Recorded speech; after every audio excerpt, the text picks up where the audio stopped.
wala iyang blood pressure.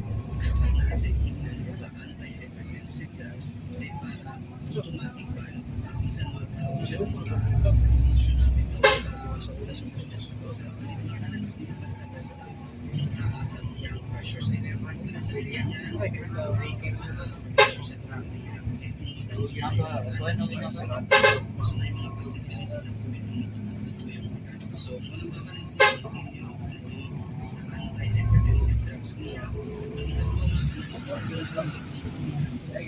makanan sa yan ang itaas sa iyang blood pressure. So, kapanan na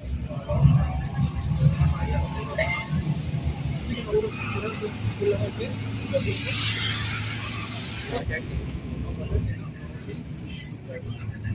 Pwede kang balibay sa sumugay sa sobrang stress. Sobrang hago nila mga kanan. And then, talag sa yung wala nila na